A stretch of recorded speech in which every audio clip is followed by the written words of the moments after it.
Ci sono sogni che si concretizzano anche, perché no, negli ultimi 5 secondi di una semifinale che era partita non certo nel migliore dei modi, visto la sconfitta in casa. Poi il pareggio e di ieri qualcuno definisce miracolo, io dico semplicemente una vittoria di cuore, di carattere, di orgoglio della squadra della Raimon Handball Sassari.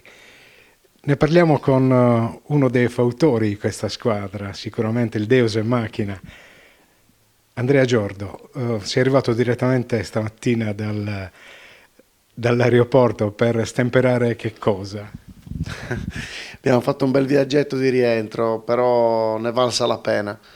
Noi siamo partiti a Bressanone con la convinzione di poter ribaltare la serie.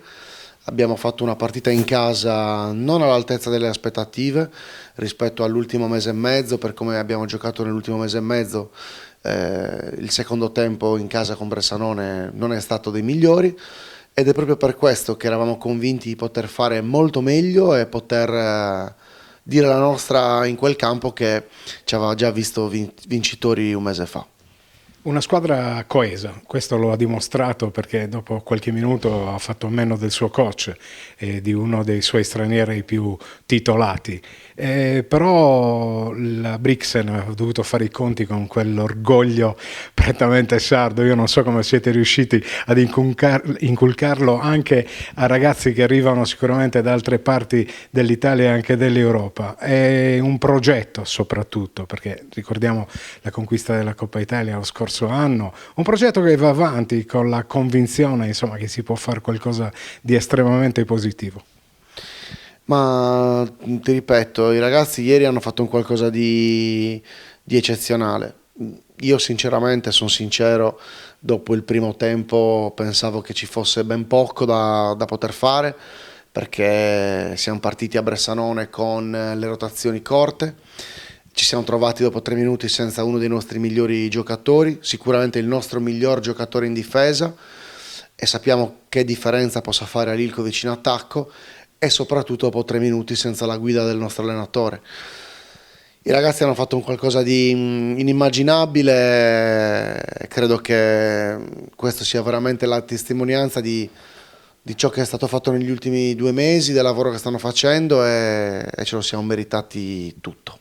Se lo merita la società, se lo merita il progetto, ribadisco ancora la parola progetto, perché? Perché è qualcosa che si perde ormai da qualche anno, qualcuno direbbe nella notte dei tempi, no, non si perde perché il programmare, il riuscire ogni anno a costruire un roster competitivo è già di per sé difficile.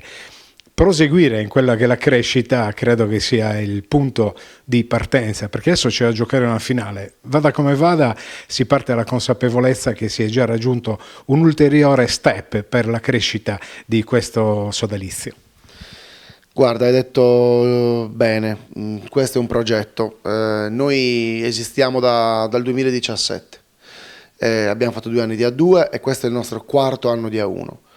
Non vogliamo assolutamente autocelebrarci, però dal primo anno di A1 fino ad oggi c'è sempre stata una crescita. Il primo anno di A1 da neopromossa, con il Covid purtroppo è stato interrotto il campionato, eravamo quarti in classifica.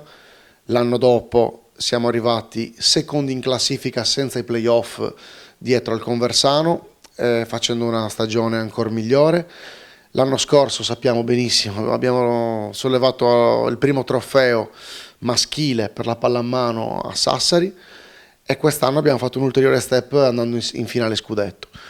È un progetto che non ci vede assolutamente sazi, non vogliamo essere delle meteore, e ringrazio veramente tutti coloro che in questo progetto ci stanno credendo, ci hanno creduto fin dal primo momento e che ci permettono ogni anno di programmare, perché senza una programmazione tutto questo non sarebbe mai potuto esistere.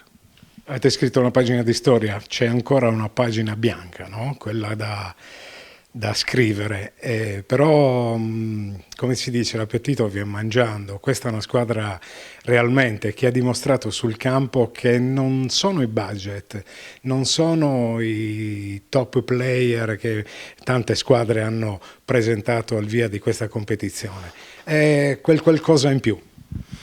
Io non cambierei nessuno dei miei giocatori con nessuno delle altre squadre in questo momento.